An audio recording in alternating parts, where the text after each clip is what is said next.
Saudações, meus irmãos, sejam todos muito bem-vindos. A partir de agora, vamos dar início à nossa palestra pública online, que é uma atividade promovida pela Sociedade Teosófica no Brasil, que acontece sempre aos sábados, a partir das 18 horas, aqui no ambiente virtual da ST, ao vivo para todo o Brasil.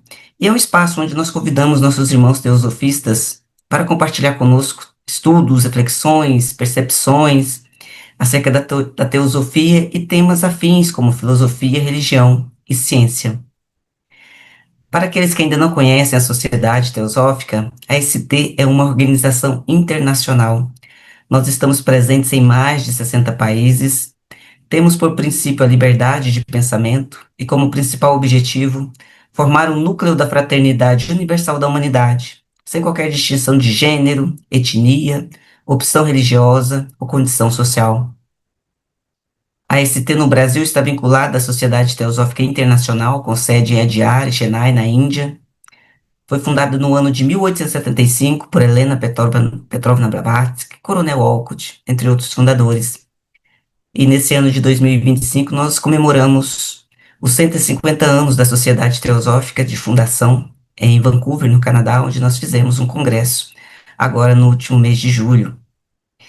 E aqui no Brasil nós já temos 100 anos de Sociedade Teosófica, mais de 100 anos da Sociedade Teosófica. A sede fica em Brasília, mas nós temos lojas e grupos espalhados em todas as regiões do Brasil.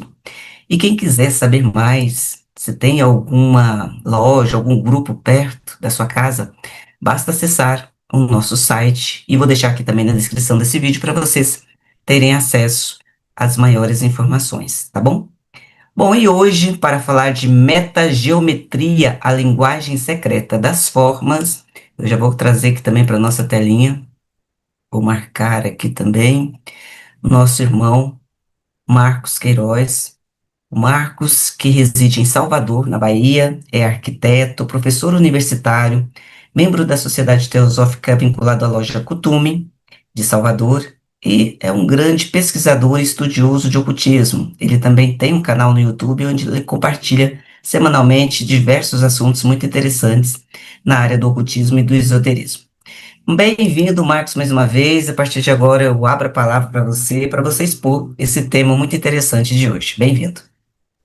Ô, Márcia, muito obrigado. Eu que agradeço pelo convite de estar aqui mais uma vez. Sempre é muito prazeroso para mim estar aqui compartilhando com vocês assuntos que são tão interessantes para mim e que acaba sendo talvez interessante para as pessoas que gostam de estudar teosofia. Temas assim como esse que tem até muito a ver com minha área, né, de arquitetura. E acho que vai ser legal a gente trazer para vocês aqui uma contribuição. Então, assim, eu começo já dizendo a vocês que o livro que foi lançado recentemente, bem recentemente mesmo, né, Metageometria, que é um livro com um compilado de vários textos sobre um tema que é esse, né, tipo um lado transcendente da geometria, uma forma de compreender melhor o universo através de dados informacionais de imaginação, da imagem, das formas, dos conteúdos que estão presentes em todas as formas da natureza. Isso é uma compreensão a mais que se tem, e dito por Helena Blavatsky, fazendo já logo uma prévia, ela diz que para a gente compreender o universo, a natureza, precisa sim ter acesso a essas informações, a essas imagens, que vão dar a gente uma compreensão de algo que está até além do nosso alcance racional em alguns momentos. Isso a gente até sabe através de outros meios, né, da própria psicologia profunda, que diz que a gente busca muitos símbolos que vão ajudar a gente a compreender o nosso eu mais profundo, e coisas que até a gente não consegue compreender pelo racional, por um pensamento mais tridimensional, e aí a gente consegue compreender de outras formas. Esse é um livro que, na verdade, está sendo relançado, mas ele foi anteriormente lançado, digamos, no, por um grupo, né, chamado Projeto Pioneiros, né, que lançou em 2022 um livro que, por sua vez, já tinha sido publicado em inglês em 82, né, pelo um professor Raghavan Iyer, né, que fez a compilação de vários textos relacionados a esse tipo de geometria que a gente vai falar aqui. E vamos trazer para vocês justamente o que a editora Teosófica, né, porque eu não tenho o livro anterior, tive acesso a ele pela primeira vez agora e me encantei, porque já tinha visto a abordagem geométrica que Helena Blavatsky fazia na doutrina secreta, no Isis Sem Véu e muitos outros livros que falam já dessas abordagens, mas nunca a gente encontrava assim isso junto num livro só, e agora a gente tem. Então eu recomendo para vocês, porque aí vocês vão ter um estudo da natureza física mesmo, né, geométrica do universo, de tudo que a gente encontra assim de encantador na natureza, formas que são belíssimas e que nos trazem harmonia, e que quando a gente contempla essas formas, como se estivesse contemplando uma mandala, como se estivesse contemplando uma figura ou assim, um grande ambiente, uma paisagem. A gente olha para uma flor, a gente está entronizando ali uma energia, trazendo para a gente benefícios incríveis, né? E é importante a gente entender que para compreender todo o universo, precisamos passar por esse caminho, segundo a Helena Blavatsky, né? Um treinamento rigoroso, de entender um pouquinho, não a parte mais formal da física, da matemática, da geometria, da biologia, da química, etc. Não, a gente precisa entender a essência intuitiva, aquilo que a gente pode captar com os nossos princípios mais sutis, com os nossos corpos mais sutis. Isso aí realmente faz com que a gente apreenda uma realidade maior, algo que a gente não consegue perceber pela razão. Eu vou agora, obviamente, né, compartilhar aqui alguns slides, porque não tem como falar de geometria, né, sem a gente falar, metageometria, sem a gente falar sem mostrar imagens, né? Aí, aí eu pergunto se já está aí aparecendo. Sim, só Vamos não lá. está na. Isso, Maxima, agora. pronto. Então, é, esse é o nosso primeiro slide. Eu não vou nem falar da frase que eu escolhi no começo, porque ela vai estar mais completa mais adiante. Ela é porque eu geralmente uso o primeiro slide como cartaz, né? Bom, eu primeiro separei aqui uma visão geral. Vou fazer aqui um ponteiro para ficar como se fosse um laser. Então, uma visão geral que eu queria dar para vocês é uma curiosidade. A primeira delas é a seguinte: a metageometria, ela não ela já existia esse termo, essa palavra metageometria já existia para dar um significado de uma geometria não euclidiana, uma geometria não convencional. Então, toda a geometria que está fora daquele caminho que a gente conhece, triângulo, quadrado, círculo, estudando num plano ou a geometria espacial, etc. Isso tudo é chamado de geometria euclidiana. Existem vários sistemas de geometria, como a riemanniana, a de Hinton, a de vários outros, a própria geometria fractal, a geometria mongeana, que a gente usa muito em arquitetura, que é a geometria descritiva. Esses sistemas todos são fora da geometria comum, então isso é designado como metageometria. Mas, obviamente, a metageometria foi uma palavra que foi capturada, né, por esse autor que eu disse a vocês que resolveu compilar, né? Ele é lá da Califórnia, né? E ele trouxe lá em 82 essa compilação que o pessoal do Projeto Pioneiros se juntou para fazer e até gerenciou a publicação desse na própria editora Teosófica mais recentemente, agora, né? Que foi esse ano. Bom, um segundo ponto para se falar de metageometria, outra possibilidade de interpretar de significado da metageometria é como a inteligência subjacente às formas. Vocês estão vendo aqui flores com desenhos bem incríveis e com formas geométricas aqui presentes, né? Então, assim, encontrar a geometria da natureza, descobrir uma geometria que pode parecer que, até com a geometria que nós construímos, que nós fazemos com os nossos desenhos geométricos, mas que foram feitos por um designer inteligente, vamos dizer assim, uma divindade que construiu o universo, que criou o universo. Então, isso aí seria uma metageometria, como se fosse assim: o Deus geometriza, Deus é um geômetra, ele é capaz de fazer formas incríveis, belíssimas, e elas todas têm uma regularidade, uma forma, uma beleza que faz a gente apreciar e ficar e contemplar.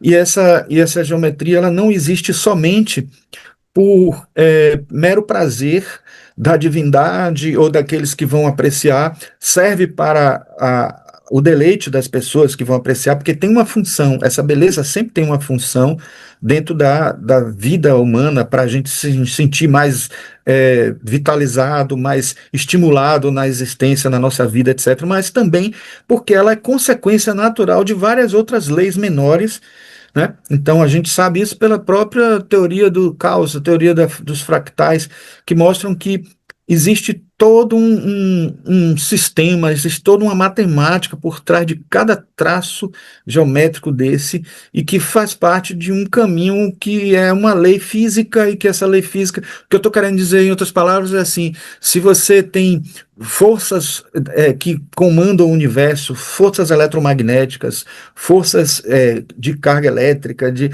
forças gravitacionais, forças nucleares, etc., atômicas, quânticas, essas forças vão se acumulando, vão se juntando, vão se confluindo para depois gerar uma forma, que são as formas dos cristais, as formas dos vegetais, dos seres vivos em geral, enfim, dos animais, enfim, todas essas formas que existem na natureza. Num terceiro item, a gente pode dizer que também é uma área que eu atuo muito, é que a metageometria pode ser uma teoria que admite campos de força em torno das formas. A gente pode entender que cada forma tem uma força em volta delas. A gente usa muito isso em radiestesia. Então, por exemplo, a pirâmide que é uma das mais famosas, né, com o seu efeito muito poderoso mesmo, no centro da pirâmide, que é orientada para o norte, sul, leste, oeste, a gente tem uma irradiação que a gente chama de verde negativo ali, que ela faz com que tudo que é corpo estranho seja destruído.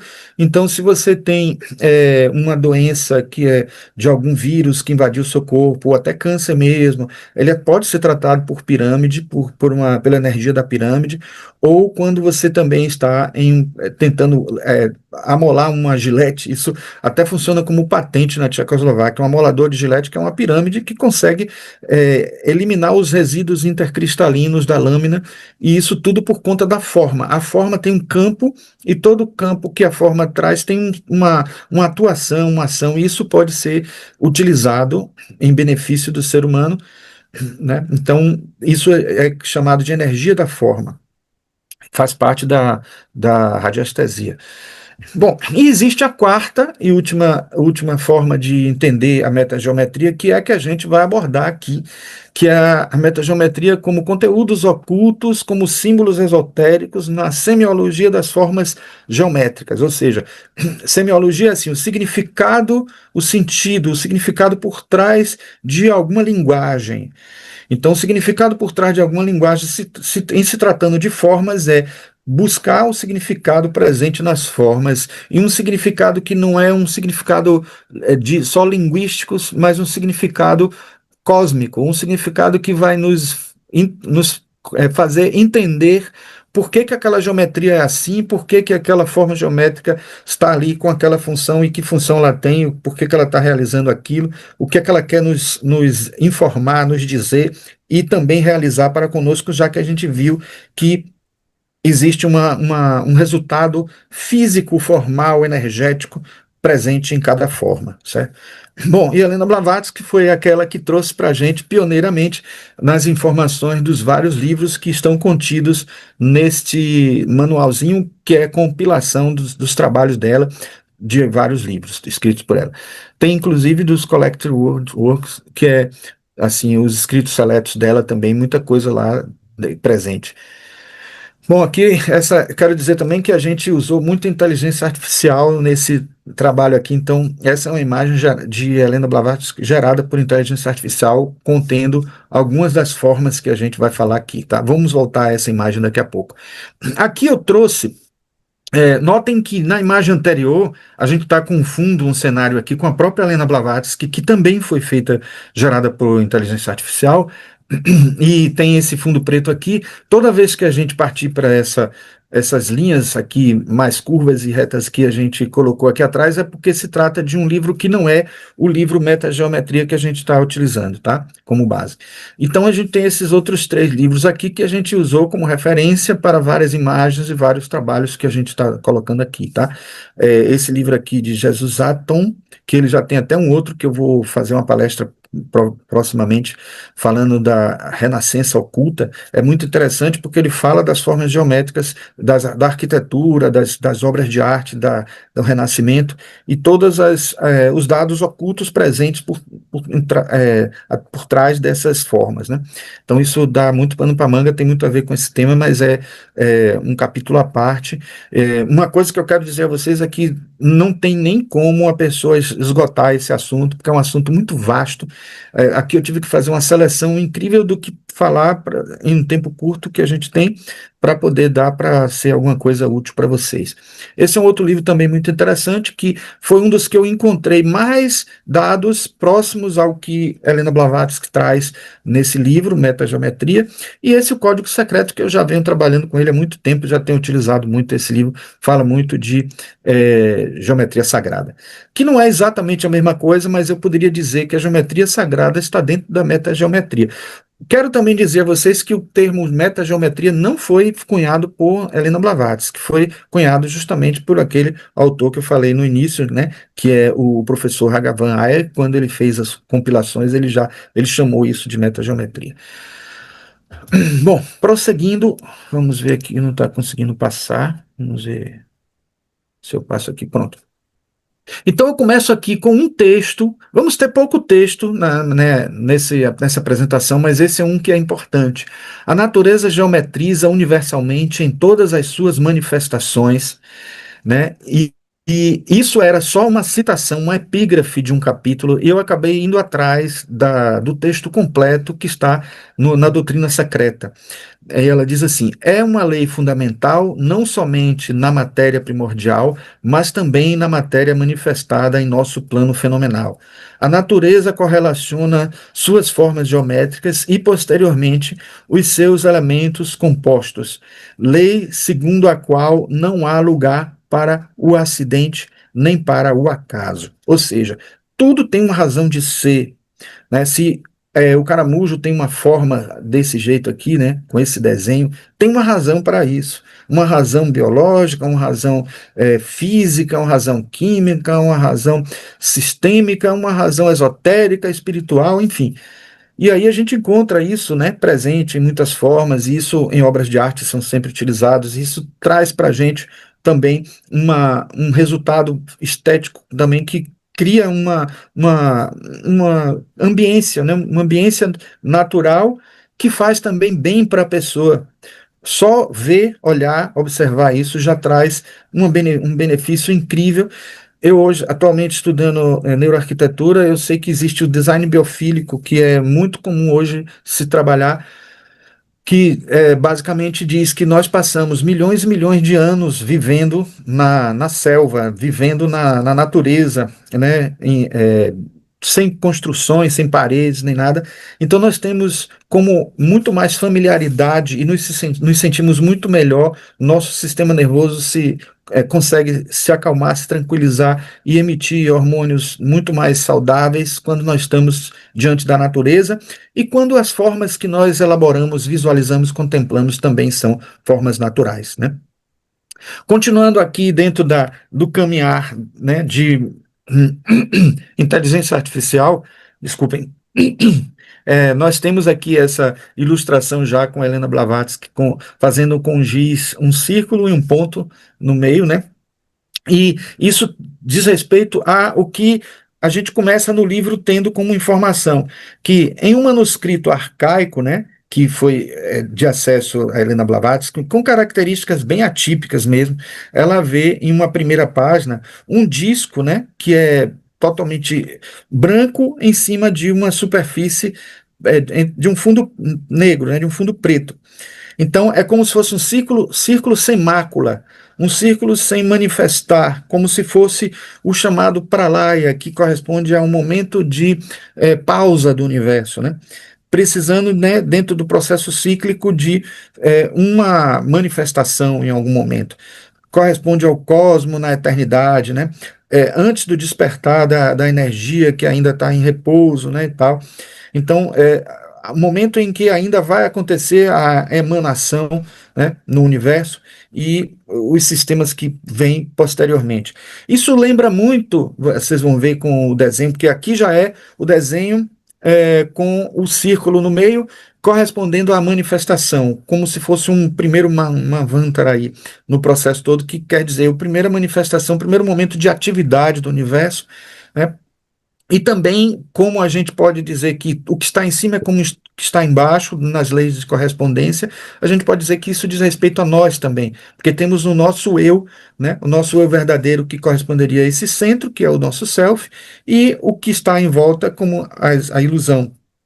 E nós podemos dizer também que isso tem muita semelhança com a cosmologia taoísta, né? Que a cosmologia taoísta trabalha muito com essa questão do céu anterior, o céu posterior, aquilo que existia antes e de ser manifestado e depois se manifesta. E quando se manifesta, logo que se manifesta, já prescinde, já necessita da dualidade, do dois, para que ele possa interagir, eles possam interagir, dar vitalidade, dar movimento. E isso tudo está representado nos trabalhos que Helena Blavatsky traz e nos desenhos, nas ilustrações, né, que ela traz para a gente, né, mostrando que isso tudo tem uma conexão incrível com o nosso eu, com a nossa realidade, né? Então, assim, uma coisa que a gente vai logo mostrar aqui é justamente a sequência de ilustrações que Helena Blavatsky traz no livro, né, nesse livro que nós falamos, né, estamos falando, né, o Metageometria. A primeira representação seria o círculo, que a gente já mostrou, depois o ponto no centro, aí nós temos o ponto transformado, né? Porque o ponto transformado em linha, ele é como um diâmetro e corresponde sempre a linha horizontal corresponde ao feminino e a linha vertical ao masculino. Mas a linha horizontal vem primeiro porque primeiro vem a mãe que dá origem, né? Que faz com que o universo possa nascer. Então, esse ovo cósmico que aparece dentro do ponto é exatamente a fecundação acontecendo, por exemplo, dentro de um óvulo, que também representa, dentro das leis de correspondência, uma similaridade, uma alegoria muito próxima à própria criação do universo. Se a gente diz que Deus criou o homem à imagem e semelhança dele, né, todo o universo, o próprio Deus e todo o universo tem similaridades, tem alegorias muito próximas, e a gente vai ver isso daqui a pouco, novamente, essa frase, né, bíblica. Né? Então, a mãe natureza é a representação desse círculo com um traço horizontal, um diâmetro aí no meio, divina e imaculada, né, no infinito absoluto que abrange todas as coisas, né? Então, a existência de outro diâmetro que seria na vertical geraria a fecundação, né? O masculino fecundando o feminino, havendo o surgimento da humanidade, né? E a humanidade surgindo, e aí a representação da terceira raça raiz, né? O começo da vida humana em si. E no momento em que a gente tira o, o, o mundo em volta, a gente tem só a representação do ser humano em si nessa cruz, um ser humano que mostra a sua humanidade na cruz, no seu sofrimento, no seu resgate, naquele momento de existência, de vivência que a gente até viu o Cristo presenciar na crucificação. Então, se a gente unir esses símbolos todos, a gente vai ter o símbolo do budismo, né? Essa roda aqui do budismo, se a gente juntar eles todos e girar aqui da humanidade, mostrando que a humanidade tem múltiplas facetas, a gente vai ter esses 8 raios aí da roda do budismo, né? Bom, continuando, a gente tem o chamado tal inscrito no círculo, que é uma cruz que não tem uma parte de cima, né? Que é a parte que desaparece, porque a mãe do mundo é uma mãe invisível, é uma mãe que não aparece para a gente não consegue perceber o processo, só a manifestação. Então, o universo fecundado nesse T, que por um acaso também representa o tal, que é a primeira letra de Thanatos, de morte, que quer dizer também o ciclo de vida e morte, né? A morte não é o fim, na verdade é uma transição, é um processo todo cíclico, né? E esse símbolo tem todo esse significado.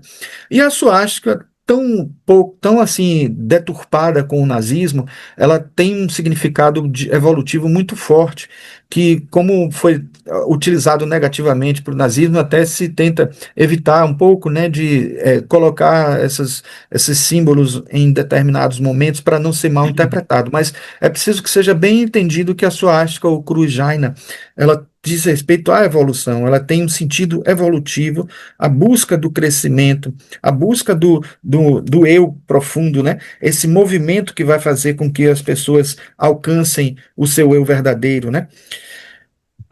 E aí voltamos ao tal, que seria ele manifesto, né, e representando a terceira raiz, sendo o princípio espiritual que realmente permanece, né, formando na realidade, né, a parte oculta não aparece, mas é a que se manifesta de fato no mundo, né?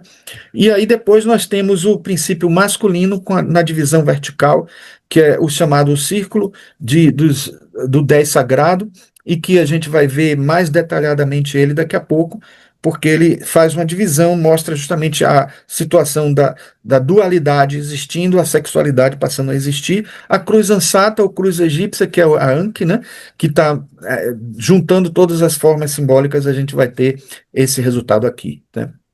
Bom, depois temos o glifo de Vênus, quando a cruz desce e começa a mostrar um caminho, né, de nutrição, né, de manutenção que é presente em Vênus, né, nesse significado de Vênus como a mãe e como o lado feminino que mantém, que cuida, que faz o afeto nascer, brotar, crescer no ser humano, né?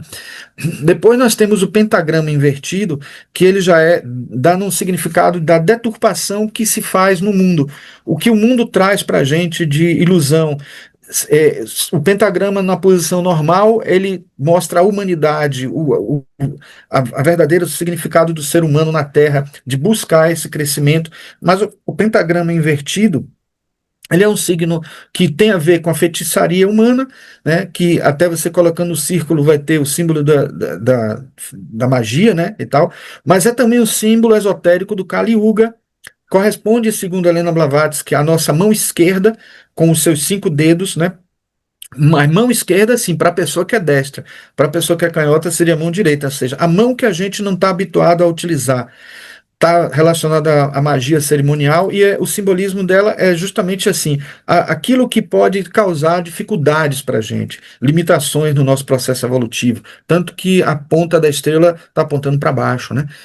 E aí nós temos depois, para poder contrapor essa estrela, né, esse pentagrama invertido, essa estrela de 5 pontas, a gente tem um triângulo equilátero que corresponde à harmonia, à divindade, é a letra delta do grego, né? Também tem a ver com a tríade superior, que a gente conhece na teosofia.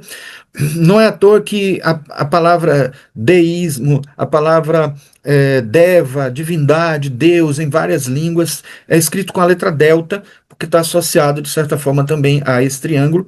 E aí temos o quadrado, o tétrade ou quaternário, que está dando a gente um entendimento sobre o mundo físico, a nossa realidade material, e quando junta os dois, a gente tem justamente a chamada Sapta Parma, ou Hebdomada, ou ainda o setenário, que é justamente o princípio setenário que o nosso universo todo é formado dele.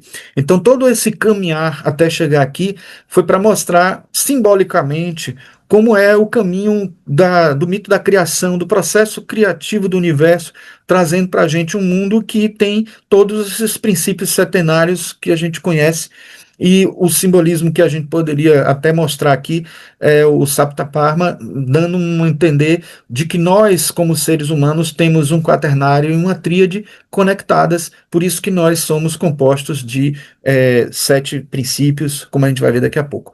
E aí nós acabamos por trazer também a ideia do Tetrácteos aparecendo aqui, só para poder fazer alusão a isso. Quero também mostrar para vocês como tem uma sequência numérica que Helena Blavatsky coloca, indo do 1 ao 7, passando pelo 6 aqui, que se torna 7 somente por causa do ponto, né? Quando a gente cria a estrela de 6 pontas e coloca o círculo original aqui de novo aparecendo novamente aqui no final, a gente completa o ciclo e a gente consegue ter os 7 que a gente conhece como da universo setenário. E aqui eu trouxe também com base numa geometria sagrada clássica, que a gente tem aqui. O primeiro passo é o círculo se desdobrar em dois, né, um ponto virando reta, e aqui surge o Vesica Piscis, que é uma forma presente muito no cristianismo primitivo, que forma exatamente um peixe aqui, né? E a gente tem também esse simbolismo muito forte que tem a ver também com o olho, né? O olho divino presente dentro do nosso processo de crescimento. Aí a gente já tem aqui, em todos esses caminhos, a gente tem uma via que é etérica, faltou botar aqui a via sólida desses três, mas esse aqui não tem porque só é um mesmo, mas seria os dois assim tangentes, um do lado do outro, e esses três assim formando um triângulo separados, sem um penetrar no outro, e aqui nós estamos vendo nessa linha a forma etérica, e aqui a forma mais sólida, que são as formas não podendo uma atravessar a outra, porque são mais rígidas, então uma representando o lado mais denso e o outro lado mais sutil de todos esses números que a gente está colocando aqui, certo? E aqui uma representação mais desse lado de cá, assim, mais com formas retas da fusão de todos esses símbolos, e aqui uma representação da fusão de todos os simbolismos que estão com base no Vesica Piscis. Eu quero só recomendar e lembrar vocês que lembrar não, informar que Helena Blavatsky citou bastante esse livro, As Chaves para os Mistérios Hebraico-Egípcios, né, que é bem mostrando a cabala egípcia, a cabala hebraica, e como a cabala hebraica surgiu da cabala egípcia, né, as origens das medidas, né, que é escrito por Ralston Skinner. Ela cita muitas passagens desse livro aqui, que não tem em português, só tem em inglês, é um livro muito bom. Então, eu acho que vale a pena a gente estudar ele para aprofundar mais esse assunto, certo? E aí ela entra numa questão que é muito interessante, que é o chamado 10 sagrado. Repare que, usando essas mesmas simbologias que a gente estava usando até agora, a gente pode ter um 10, que é escrito, né, em algarismos comuns mesmo, indo-arábicos, e também podemos usar nos algarismos romanos, que é esse X aqui. Esse 10, ela fala assim, que aqui estaria o 1 e o 0 juntos, formando esse círculo com um diâmetro vertical. E é interessante como ela mostra o caminho, né? Que o 1 já está aqui e o 10 está aqui também, porque termina aqui no fim também. Então, se aqui está representando o 1 e o 10, a gente só teria que colocar o 2, o 3, o 4 e o 5, depois o 6, 7, 8, 9, e aqui seria a representação do chamado 10 sagrado, na visão de Helena Blavatsky, né? Da visão que ela trouxe dos escritos que eu disse a vocês, né, no início, que ela estava se baseando, né? Então, o infinito era completamente desconhecido e não esparzia luz alguma, até que o ponto luminoso irrompeu impetuosamente e se tornou visível. Quando ele primeiramente tomou a forma de coroa ou do primeiro Sefira, que é na árvore sefirotal, que a gente vai ver daqui a pouco também, da Cabala, fez emanar de si 9 esplêndidas luzes que irradiaram e difundiram um clarão resplandecente em todas as direções, isto é, o 9 mais 1 formando o 10. Então, na verdade, tanto o 1 quanto o 10 são figuras transcendentes, né, que estão acima e abaixo de toda a criação, e esses do 2 ao 9 seriam justamente as manifestações que estão aparecendo aqui, que a gente está vendo, certo? Bom, aí eu trago agora os vários símbolos alguns dos símbolos que a gente já falou, que formam, que estruturam o emblema da sociedade teosófica e os significados por trás deles, né? Muito interessantes. Todos eles são citados, são falados no livro Metageometria, mas não com o intuito de falar do símbolo que eu trago aqui só como um complemento, mas é importante a gente ver a estrela de 6 pontas, o Ouroboro, a cruz ansata, ou cruz egípcia, a suástica e o mantra Aum, né, ou Om. Então, assim, os triângulos entrelaçados juntos expressam a perpétua oposição e unidade entre espírito e matéria. Já a serpente Ouroboro, notem que eu coloquei Ouroboro, eu não coloquei Ouroboros, nem Ouroboro, como muita gente às vezes fala, porque eu tenho visto que no sentido original, no significado original da palavra, a grafia correta seria essa, Ouroboro, porque ela é uma palíndroma. Você consegue ler a mesma coisa num sentido e no outro. Ouroboro, Ouroboro. Então, assim, para poder ter um sentido real, que é o sentido da serpente mordendo a própria cauda, precisa ser escrito assim, Ouroboro, que corresponde ao ovo do mundo, né? O círculo do universo, símbolo universal da totalidade, da eternidade, sem começo, sem fim. Aí, aqui no centro da estrela de 6 pontas, né? A gente tem o Ankh ou a cruz ansata, símbolo egípcio da vida eterna e da ressurreição do espírito fora do invólucro material.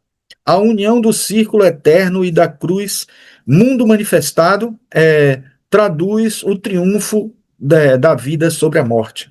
Então a gente tem aqui a cruz como se fosse o mundo manifestado, sem aparecer a parte de cima, como eu falei para vocês, porque era uma parte que não é vista, e o círculo, que é a parte que realmente faz a criação acontecer, que é o que faz o mundo girar, faz as coisas se movimentarem, faz o mundo, o não manifesto aparecer e surgir e fazer o mundo ser criado. A suástica, cruz ômica, né? Ômica vindo do mantra Om, né? Tem tudo a ver com o Om que está depois aqui, né? De braços giratórios, chamada cruz ígnea, evoca o fogo criador e as energias incessantes que formam e desfazem os mundos, relacionam-se ao terceiro aspecto da divindade ou do Logos. E o Om, né? A voz primordial, Logos, a unidade transcendente manifestada em 3 aspectos, A, Um e M. Síntese de passado, presente e futuro, nível superior ao tempo e ao espaço.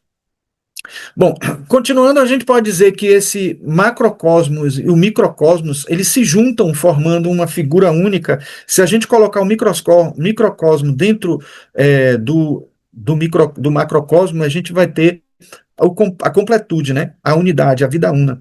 E aí, como eu disse para vocês, os radiestesistas usam muito o pentagrama, mostrando como elas emitem uma energia muito forte, realçando aquela outra abordagem que nós falamos no início, e usam muito também o próprio pentagrama dentro do hexagrama. E quando isso acontece, existe ainda um upgrade de energia muito forte, quase como se a forma ganhasse vida, energia, etc. Então é importante a gente pensar sobre isso e ver como isso acaba tendo uma conexão muito forte, muito grande. Bom, a gente precisa chamar a atenção de que quando se juntam essas duas figuras, a gente vai ter aqui vários simbolismos, né? Como, por exemplo, os 12 ângulos externos representados pelas letras A, B, C, D, E até a L. Esses 12 ângulos externos simbolizam os 12 deuses, que também são 12 deuses do karma, são 12 deuses presentes na astrologia, né? E são uma hierarquia angélica representada por 12, quase sempre 12 é uma representação cabalística, que não quer dizer que o número seja 12 exatamente, mas é o número 4 vezes 3, e que tem a ver com a harmonia presente dentro da humanidade, né? Ou a humanidade se tornando mais harmônica na presença do divino. Então, o 4 sendo a humanidade, o 3 sendo o divino. A gente tem as 12 tribos de Israel, os 12 apóstolos, que a gente sabe que não eram só 12, eram muito mais que 12, mas nas representações simbólicas a gente vê 12. E essa estrela aqui está mostrando nos ângulos externos a presença os 12 ângulos em si, né? Internamente existem 24 ângulos, que seria já o dobro desses, né? E a gente pode dizer que aí teriam 11 lados, se a gente somar os lados das duas figuras, mais o 1 do ponto aqui central, que forma 12 novamente também. Então é importante a gente perceber por trás disso tudo como tem um significado enorme, né? E aí a gente parte para os princípios setenários no homem e a gente vai recorrer a esse livro aqui, Geometria Sagrada, falando do Tetractis, que é uma forma geométrica muito falada por Helena Blavatsky, né? Nesse livro. O Tetractis, ele tem uma função muito, muito, muito poderosa, porque, na verdade, ele significa a chave da criação.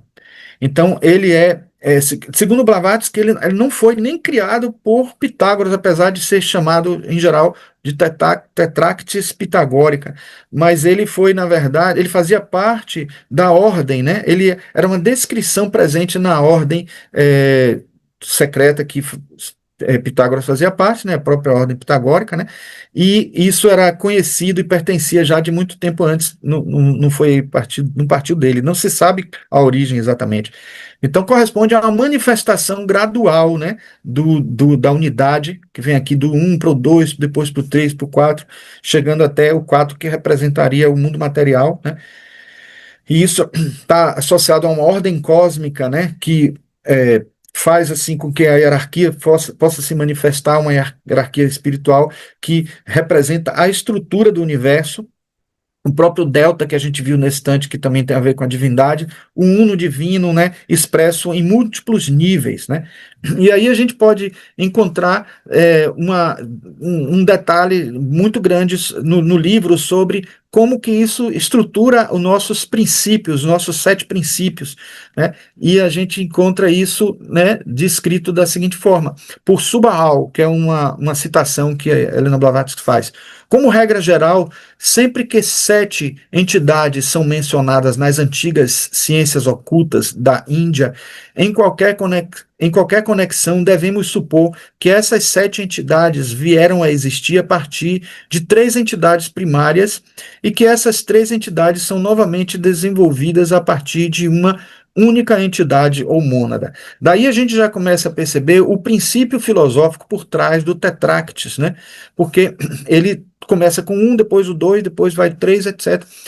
O homem em encarnação é certamente composto de 7 princípios, se assim denominarmos os 7 estados de sua estrutura material, astral e espiritual, que estão todos em planos diferentes.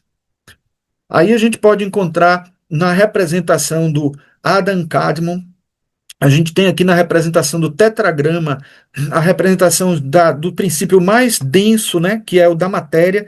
A gente tem aqui o Iod, o Ré, Val e Ré, cada um representando um dos 4 elementos da natureza, ou um ponto cardeal, um dos pontos cardeais. Isso estruturando aqui próprio desenho do Adam Kadmon, que Adam Kadmon, na verdade, é o Adão dentro do mito bíblico, né? Do mito da Gênesis, que é aquele ser primordial. Se nós falamos anteriormente que Deus criou o mundo, o homem, à sua imagem e semelhança, a pergunta que faria, nós somos a semelhança de Deus, de que maneira? Exatamente entendendo a essência de nós como ser humano, como ser criado por Deus, como chispa divina, e com todas as características que essa chispa divina tem por ser parte de Deus. Então, essa essência, essa vibração sutil que nos forma, que nos cria, que faz da gente ser um ser humano, é exatamente esse Adam Kadmon, que é representado, de alguma maneira, nessa manifestação do tetragrama, né, das 4 letras, e que a gente vai encontrar em vários momentos bíblicos isso sendo colocado. E ela está justamente na base do triângulo do Tetractis, né? E a gente vai encontrar várias conexões geométricas, o próprio Ouroboro aqui presente também, mostrando o ciclo de nascimento, vida e morte, na necessidade de estar sempre vindo à matéria, fazendo aquele ciclo todo de ir ao mais denso, ir ao mais sutil, e sempre indo e voltando, indo e retornando. E aqui no de novo tetragrama, e não está. Bom. Aí aqui uma ilustração que eu trouxe daquele livro que eu mostrei nesse estante de Geometria Sagrada, mostrando justamente a árvore sefirotal, que já mostra o caminho todo. É importante mostrar aqui, ó, que o tetragrama está aqui na base, ó, e a gente vai encontrar ele presente no Adam Kadmon, e aqui a gente vê a representação dele, né, numa ilustração, né, também aqui geométrica, e mostrando aqui que é a base de toda a filosofia cabalista, né, esse caminho todo que a gente está abordando. Bom, aí eu trouxe mais algumas ilustrações do Tetractis, dando a gente um acréscimo de informações aqui mais ocidentais, né, mais dos alquimistas, mostrando como na alquimia existe aquela divisão de sal, enxofre, mercúrio, como sendo base também. A parte 3 aqui na alquimia seria o sal, enxofre e mercúrio, e a gente poderia dizer que na teosofia seria o forrate, o prana e a kundalini. Aí a gente tem aqui o sol e a lua, e aqui como se fosse o não manifesto, né? A, o absoluto, vamos dizer assim. E aqui nós temos os quatro elementos representados aqui dentro dessa tetract, desse tetractis. E aqui mostrando também que isso pode ser analisado do ponto de vista tridimensional, com o tetraedro, né? E aqui mostrando como que isso tem a ver com música, porque Pitágoras, se vocês não lembram, ele também foi o que descobriu pela primeira vez a escala musical, fazendo as divisões diversas lá da corda, e mostrando que você obtém uma oitava dividida em dois, dividida em três, você tem a quinta proporcional, dois terços, e aí você tem a quarta com a divisão por quatro aqui. Então, isso também gera música, né? É interessante perceber a estrela e o tetráctis como se relacionam, porque é só você pegar um tetráctis e inverter e superpor, a gente vai encontrar essa estrela. E uma curiosidade que eu quero dizer para vocês, que eu gosto de estudar muito também, química oculta, numa primeira observação que foi feita por Leadbeater e N. Besson do átomo de hidrogênio, ele encontrou justamente dois triângulos assim invertidos, porque justamente o triângulo correspondia ao quark, que ele ainda nem tinha sido descoberto, foi descoberto só em 1964, e desde o século XIX eles já tinham feito experiências de química oculta, e justamente esse primeiro triângulo é como se fosse o quark do único próton que está presente no núcleo do hidrogênio, e o outro é do triângulo etérico, do próton etérico que está associado a ele, formando esse núcleo aí de hidrogênio, né? Então é interessante como na própria constituição da matéria a gente tem a representação desses dois triângulos. E aqui mostrando como o tetráctis aparece na superposição do hexafólio, né, que é essa representação da flor da vida, mostrando, da semente da vida, na verdade, mostrando várias vesca-pisces superpostas aí. E aí o hexafólio resultante, né, dessa divisão toda, que tem o tetráctis aqui como base, como se fosse o campo de força gerador, né, dessa forma. Bom, aí nós temos aqui o tetráctis, mais uma vez, numa ilustração que a gente fez aqui com IA, e o tetragramaton, que é uma representação do pentagrama com as informações de todas as informações aqui presentes. O tetragrama tem um significado muito forte também dentro da filosofia, e a gente tem que entender que o significado do tetragrama é como se fosse a representação do nome de Deus, o nome inefável, o nome impronunciável, porque a gente deve pronunciar quando não for em vão, quando for para alguma coisa de grande importância, né? Então, é o sagrado nome divino, é um código metageométrico, numérico e vibracional do demiurgo, do Deus Brahma, do Deus manifesto, né? E para a Cabala, né, cada letra tem um valor, tem uma vibração, tem uma energia específica, e o tetragramaton, que seria essa forma que nós estamos vendo aqui, ele é um mapa energético, né, que mostra a estrutura interna. Se o Tetractis mostra a estrutura externa já manifestando, mostra o caminho, o percurso da manifestação, da criação, o tetragrama Tom, ele está mostrando a estrutura interna que conecta o eu, né, as quatro letras, o tetragrama em tudo em si, com a divindade, com o arcabouço cósmico, com o universo como um todo. E o propósito maior do tetragramaton é exatamente revelar o Deus dentro de nós, penetrando o segredo da criação, né? Aí a gente tem aqui as ilustrações que podem ser vistas em várias obras, o tetragrama, e o tetragramaton. Bom, aí mais umas ilustrações do tetragramaton e uma ilustração feita aqui por IA, mostrando aqui um mestre de sabedoria. Não está muito parecido com o que a gente tem de ilustrações deles, não, mas eu não sei se eu estou burlando alguma regra, porque é recomendável não mostrar, mas como não está a ilustração original, acho que é só representativo aqui. Aí aqui eu quis pedir à inteligência artificial para mostrar Helena Blavatsky desenhando na areia uma árvore sefirotal, né? Ou sefirot, ou sefiral, vamos dizer assim, das sefiras, né? Mostrando que tudo isso que a gente falou se concretiza, se materializa na árvore sefirotal, porque ela representa o caminho da alma, é a árvore que tem as 10 sefirotes, que tem os 10 caminhos, as 10 emanações divinas, né, que são responsáveis pela construção, pela constituição e da manutenção de todo o universo, né, desde as raízes terrenas, o Malkuth, até o ápice divino, que é o Keter, fazendo a gente descer, subir dentro dessa trajetória toda evolutiva, aprendendo sempre nessas trajetórias todas cíclicas de ir e vir.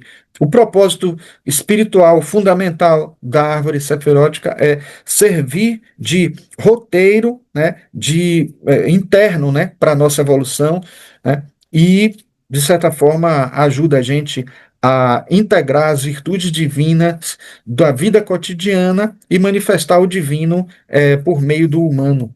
E aí existem vários caminhos. Existem 10 sefirotes e 22 caminhos que até correspondem aos 22 arcanos do tarô, né?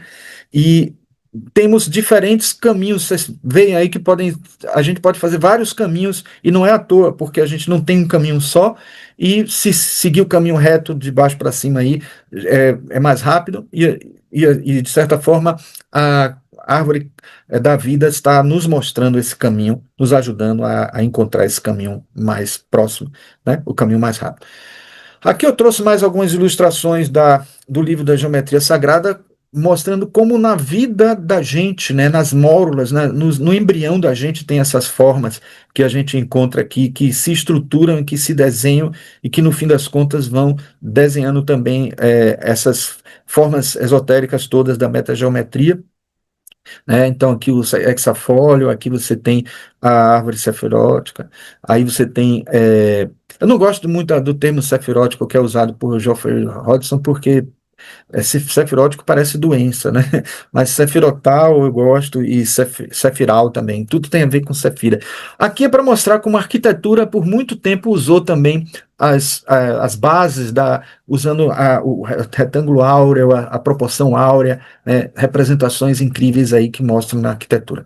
Bom, aí eu tenho essa frase aqui que é muito importante ser dita, que eu disse que são poucas, as que eu coloquei são as que são importantes mesmo. Nenhum ocultista, se ele é fiel às suas cores, pode dar o significado de todos os 7 mistérios da sabedoria, mesmo que ele próprio esteja familiarizado com todos. O que seria uma maravilha de fato, pois esses 7 mistérios, em toto, na totalidade, né, são conhecidos completamente apenas pelos mestres da sabedoria, ou mestres de sabedoria, na verdade. Então, eu trouxe até aqui uma ilustração mostrando Helena Blavatsky segurando o livro, né? Coisa que não é real, porque não existia ainda, né? Mas é interessante ver isso. Bom, a metageometria, e aqui eu já botei ela segurando uma carta de tarô, né? Puxando a brasa pela minha sardinha, que eu gosto muito. A geometria é muito mais que exatidão matemática e beleza natural. É a linguagem simbólica que conecta microcosmo e macrocosmo, matéria e divino. Ela se revela em flores, templos, traçados invisíveis, em estruturas arquitetônicas e esculturais e até em mandalas astrológicas, estampas clássicas dos alquimistas e símbolos geométricos de arcanos oraculares como o tarô. Cada forma é um portal. A espiral áurea conduz ao infinito. O hexafoil cristaliza a pureza e o tetráctis une ciência e mistério. Então a gente consegue perceber que todas essas formas ajudam a gente de alguma forma com algum propósito espiritual, com alguma mensagem, com algum simbolismo que nos ajuda muito a entender, a compreender melhor a natureza do universo, o que nós estamos fazendo aqui, qual o caminho que a gente precisa seguir para alcançar os nossos objetivos maiores como seres espirituais, né? Então, gente, era isso que nós tínhamos, e eu trouxe aqui, ó, uma brincadeirinha aí, né, fazendo uma imagem de como seria se eu tivesse a felicidade de ter encontrado com a Helena Blavatsky. Numa, já que eu estava trabalhando com inteligência artificial, eu fiz esse capricho aí, certo? Então, é isso. Eu queria agora abrir para quem quisesse trocar ideias sobre o assunto, porque não acho que seja nem o caso de responder perguntas, seria assim, bater um papo sobre o assunto, né? Obrigada, Marcos. Achei muito interessante sua exposição, muito elucidativa, muito bacana mesmo. Adorei você ter cumprimentado aí a Blavatsky pessoalmente. Pelo menos a gente pode projetar essas imagens, né? Muito É. interessante. Uma coisa assim que eu acho muito legal de ver é essa questão do um e do 10. Como é que a gente pode entender que, na verdade, o um sempre se reporta à unidade? Então, quando a gente chega no 10 a gente volta à dimensão do um. Seria mais ou menos isso? Tudo está numa unidade que se projeta de forma geometrizada para voltar à unidade, que os números vão de 1 a 9, então, não é 1 a 10, porque o 10 é o Isso. 1, é isso? Isso. É, porque é incrível, por incrível que pareça, os números mais, vamos dizer assim, benfazejos são os números ímpares. A gente tem 3, 6, aliás, os números ímpares não, os números que são múltiplos de 3, 3, 6, 9, etc. Então, o que é que acontece? Se você for perceber, quando você tem a estrela de 6 pontas, com um triângulo para cima e um triângulo para baixo, a gente teria ali algo que poderia parecer que já é uma integração perfeita, porque tem o céu e a terra. E aí precisa de um núcleo, de um centro. E esse centro acaba gerando o 7. Da mesma forma, se a gente for continuar, se a gente colocasse mais um triângulo, não mais no sentido subindo ou descendo, mas no sentido em outra dimensão, poderíamos completar e formar uma estrela de 9 pontas. Vamos dizer assim, ou girar um pouquinho e formar uma estrela de 9 pontas. Da mesma forma, você nunca consegue a completude sem o eu, sem o centro, sem aquele um, né? Então você volta a um dessa forma, porque você parte para o equilíbrio na integração do céu e a terra, do espírito e a matéria, que está sempre nos triângulos aparecendo, e aí você sempre tem que ter a unidade que vai fazer isso acontecer, porque essas coisas não acontecem sozinhas. É como se fosse assim: tem uma polaridade, mas tem que ter algo que mantenha o equilíbrio. Tem o ponto central que está sempre sendo garantido ali, né? Que é o eu divino, né, aquela força maior, né? Então tem a ver com isso aí, né? Você falou que a espiral, ela tende para o infinito.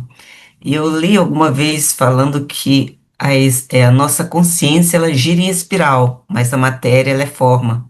Então a gente precisa que essa espiral infinita se manifeste por meio da nossa forma. Então seria, tudo que é espiral nos remete à consciência. Sim, sim, e inclusive, olha que coisa incrível, a nossa própria Via Láctea, ela é uma espiral, né? Ela é uma espiral de vários braços, são várias espirais que se encontram num centro. E esse é um centro que inclusive, é onde estão entidades de alto nível de hierarquia, né? Porque é Uhum. o Logos galáctico, né? Não é nem o Logos solar. Então imagine como é a vibração de um lugar como esse. E é daí que emana essa consciência. Essa consciência, quando chega a nós pela via da espiral, porque é o caminho espiral da galáxia que chega até nós. Então, todos os desenhos, quando chegam até a gente, estão chegando por via espiral dessa consciência aí, entendeu? Então, O então assim, DNA também não é uma isso espiral. é uma dupla hélice, né? Espiral. É. Marcos, o pessoal está te parabenizando aqui. A Cláudia disse que os conteúdos compactados fomentam a curiosidade e estudos aprofundados. Maravilhosa palestra que lembra que sabemos e fomentar a busca de que necessitamos, tá? É mais ou menos só um comentário mesmo. O objetivo era esse mesmo, estimular o pessoal a ler esse livro aqui, que tem muita coisa que não foi possível passar, que o tempo não permitia, né? E eu tentei tornar bem conciso para poder não ficar, não ultrapassar tanto como eu costumo até ultrapassar às vezes o horário. Não, não se preocupe. Surgiu uma perguntinha aqui da Lígia, ela diz o seguinte: as rosáceas das grandes catedrais falam sobre essa metageometria? E como? Falam muito. Olha, e por incrível que pareça, existiam as ordens eh, templárias, né, que conheciam tudo isso, essas informações.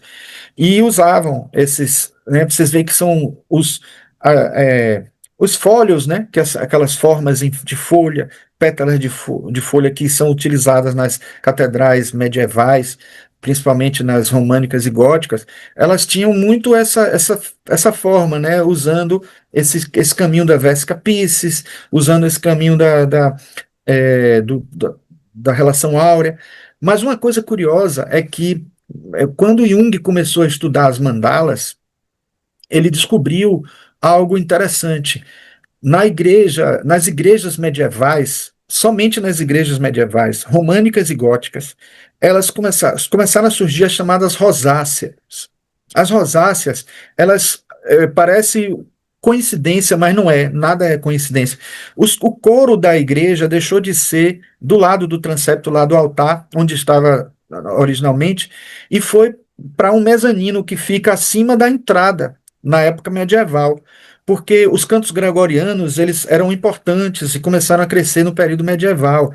A música começou a ter uma notação musical, graças ao Papa Gregório, e isso fez com que eles valorizassem tanto a música e quisessem que as pessoas nem vissem o coro cantando para parecer que vinha do céu. E com a cúpula, você teria aquela coisa que parecia uma voz divina vindo do alto. E aí Hum. eles foram para um mezanino ali atrás. Para eles poderem enxergar o que estavam lendo, as partituras, essas coisas todas, eles tinham que ter uma luz. E aí veio que veio a rosácea para iluminar esse mezanino que ficava em cima do portal de entrada. Só que essa luz que entrava batia de frente com o celebrante, no olho do celebrante. Mas isso não era ruim, porque tudo era calculado, porque servia como uma mandala para ele observar e manter o equilíbrio no momento de fazer a sua preleção. Imagine que coisa incrível, né? Como tudo tem uma função, tudo tem um significado. E veja que a mandala tem um efeito enorme sobre a gente, porque representa a harmonia. A gente olha para o centro como se fosse o nosso self e está fazendo para a gente um bem enorme. Só olhar por 10 minutos uma mandala já está fazendo um bem enorme para a gente. É uma meditação fantástica observar mandalas, entendeu? O Osvan pergunta aqui: seria uma arqueometria das catedrais? Arqueometria. Na arqueometria está envolvendo já o passado, né? Exatamente. Trazendo à tona as medidas lá de trás. Tem a ver, sim. Faz sentido essa expressão, né?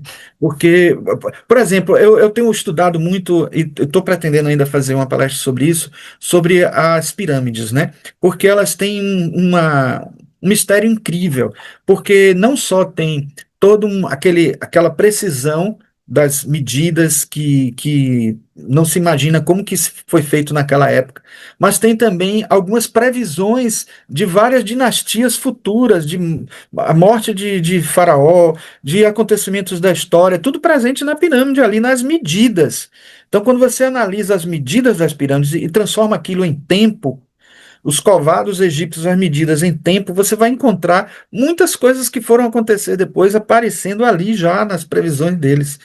Isso é incrível. Então, assim, a arqueometria até cabe pensar nisso, ver o que é que as medidas das pirâmides trazem de informações incríveis para a gente. Eu tenho um livro dessa grossura aqui que pertenceu até a Américo Simas, que é um arquiteto famoso aqui da Bahia, talvez vocês não conheçam, mas que ele tem até nome de rua aqui para ele, e o livro foi dele, tem até rabiscos a bico de pena dele, em inglês o livro, que é falando dessas medidas e dessas previsões e de toda essa coisa magistral que tem nas pirâmides, né? Principalmente na pirâmide de Kelps, né? Pois é. Sim.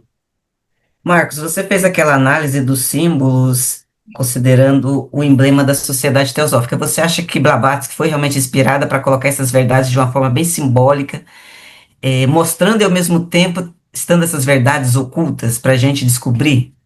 Olha, não tenho dúvida. E eu até tenho uma elucubração que eu faço aqui, não sei se aí já é uma coisa minha, né, que eu imagino, né?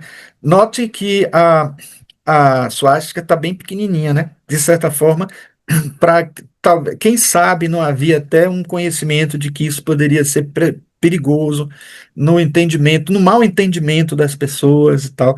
Porque a gente sabe que o significado verdadeiro, original mesmo da suástica, não tem sombra de dúvida que não tem nada a ver com o nazismo. Mas as pessoas não conseguem hoje.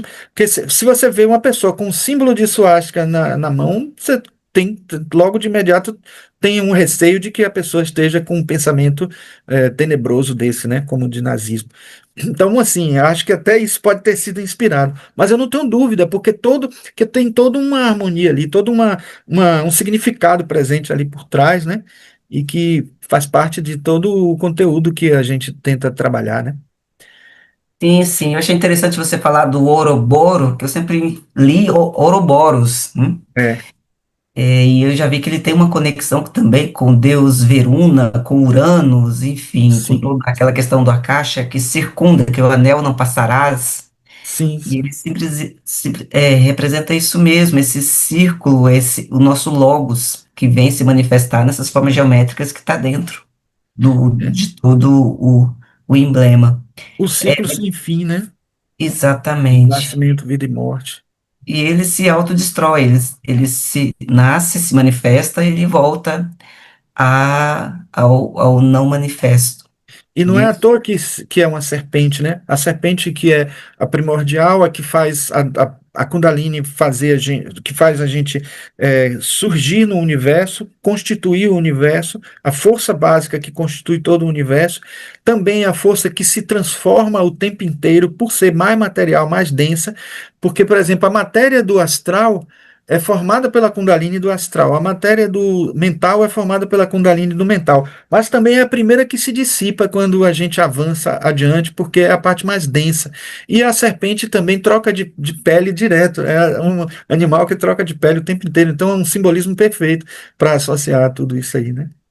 simboliza também os sábios, Sim, os Elohins, enfim, os Janshorans que criaram toda essa hierarquia. Bom, o pessoal exatamente. tá pedindo aqui, já aguardando a sua palestra sobre as pirâmides. Assim que estiver pronta, você me avisa. Meus Certo. irmãos, então chegamos ao final. Eu agradeço imensamente o Marcos por ter trazido esse tema aqui para a gente despertar nosso interesse, nossa curiosidade, nosso aprendizado sobre esse tema que é muito importante. E quem estuda doutrina secreta, quem estuda teosofia, vai se deparar com isso o tempo todo. Essa linguagem simbólica é a linguagem do oculto, é a linguagem dos mistérios. Então não tem como fugir, a gente tem que aprender e aprofundar, porque isso traz uns insights, isso aumenta a nossa intuição. Essa simbologia toda nos ajuda a desenvolver nossa intuição.